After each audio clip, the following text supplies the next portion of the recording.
कि उसको भगवान का निरंतर स्मरण करना चाहिए। अब साधारण जो दिनचर्या है, 2 बजे रात्रि के उठ जाना चाहिए, 9 या 10 बजे के बीच में सो जाना चाहिए। अगर 10 बजे सो गए तो 11, 12, 1, 2, 4 घंटा हुए। अगर 9 बजे सो गए तो 5 घंटा हुए। दिन में 1 घंटा विश्राम करना चाहिए। निरंतर मंत्रों का अनुष्ठान करना चाहिए। अल्पाहार करना चाहिए। भोजन पवित्र और थोड़ा पाना चाहिए। और पुरुष संग या उस स्त्री संग से हमें बचना चाहिए जो हमारे अंदर काम भावना की वृद्धि करे। जिसके संग से हमारे अंदर काम भावना जागृत हो, हमको बचना चाहिए। हमें पवित्र जीवन निर्वाह करना चाहिए और निरंतर भजन परायण रहना चाहिए, तभी हम निकल सकते हैं। अगर कुसंग रहा तो फिर नहीं निकल पाएंगे। कुसंग में फिर वो एक नाटक मात्र रहेगा ब्रह्मचारिणी का।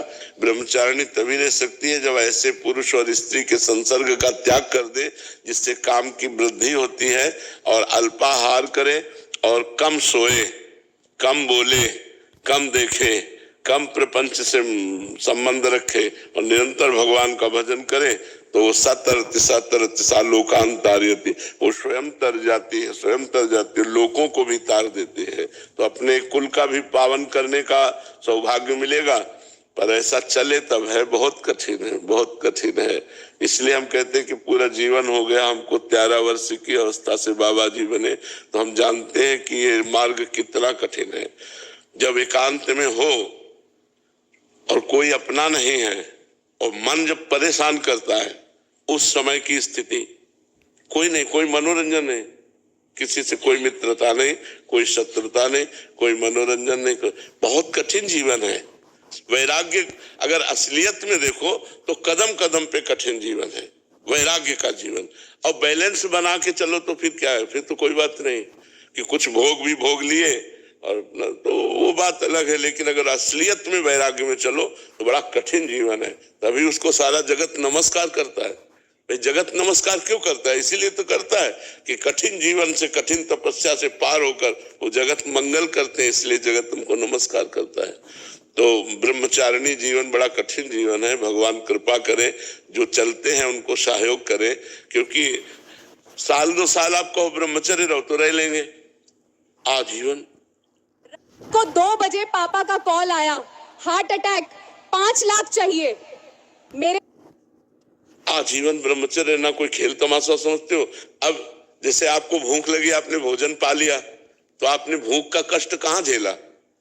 जब भूख लगे और भोजन ना पाओ और भोजन सामने हो, तब आपको पता चलेगा कि भूख का क्या कष्ट होता है। ऐसे अपने लोगों को पूरा जीवन इस बात का, लेकिन उन सब चाहतों को काट कर केवल भगवान के लिए चलना असलियत में। अरे बैलेंस बना के चलना वो एक अलग पाखंड है, वो तो फिर नाटक है, कुछ भी करो, लेकिन असलियत में चलना बहुत कठिन कार्य है। असलियत में बहुत कठिन कार्य है, ये बहुत कठिन कार्य है। भगवान रक्षा करे जो जो इस मार्ग में आए हैं, और भगवान सहयोग करते हैं तभी निकल पाता है। बहुत कठिन मार्ग है। पूर्व जन्मों के संस्कारों से प्रेरित होकर वो भोग के लिए आकर्षण, अब उस जलन को सहना, तभी तो महात्मा कहा जाता है। इस सबको आत्मा कहा जाता है, लेकिन उसको महात्मा कहा जाता है, महान आत्मा, क्योंकि उसने हर कष्ट को सहा, हर सुख को छोड़ा। अब माता जी गरम गरम रोटी बना के दे रहे हैं वो जीवन, या पत्नी गरम गरम रोटी बना के दे रही वो जीवन, और यहाँ दरवाजे में मांगने गए, गाली मिली, भगा दिया, वो जीवन। बड़ा अंतर है ना। तो बहुत ये वैराग्य का जीवन बड़ा कठिन जीवन है, यदि ईमानदारी से चले तो। महाराज जी, कोई प्रश्न कर सकता है कि इतना कष्ट क्यों झेल? राष्ट्र के सैनिक कष्ट झेल कर ही तो हमारी रक्षा कर रहे हैं। बॉर्डर में खड़े कष्ट झेल कर ही तो रक्षा कर रहे हैं। वो गोली खा सकते किसी मिनट भी, हर समय उनको भय कहीं से है, लेकिन वो खड़े हैं ना। तो जो जितना त्याग करता है, जितना कष्ट सहता है, वो उतने जगत कल्याण करता है। महाराज जी, जो भजन साधक या जो करते हैं, जो हमें भोजन देते हैं, जो हमें कपड़ा देते हैं, ये सब फ्री थोड़ी है। हमारा भजन उनके पास जाता है। हमारा कल्याण हो गया। जो अपना कल्याण नहीं करना चाहता उसका कल्याण नहीं हुआ। आज भी देखो, जो कल्याण करना चाहते कल्याण में है, जो अपना कल्याण नहीं करना चाहते वो नहीं होगा। जगत का मतलब पृथ्वी का कल्याण थोड़ी होना है, तुम्हारे माइंड का कल्याण होना है। तुम अपना माइंड अगर हमारी बात पे दोगे तो तुम्हारा कल्याण हो जाएगा, तुम अपना माइंड अगर संसार में दोगे तो कल्याण नहीं होगा। भगवान के रहते हुए भी दुर्योधन भगवान की बात पर ध्यान नहीं देता था तो उसका कल्याण हुआ क्या? नहीं हुआ ना। तो अपने माइंड को हमें संतों की बातों में लगाना, तभी कल्याण होगा। जो चीज हमने 10 वर्ष में अनुभव की वो हम 1 सेकंड में आपको बता रहे हैं। आप आदर से तो उसको स्वीकार करें और चल दे तो आपका कल्याण हो जाए, करें तो नहीं कल्याण होगा। समझ रहे ना हमारी बात? पारसमणि रखी हुई है और लोहा ना छुए तो सोना नहीं बनेगा, अगर छू जाए तो सोना बन जाएगा।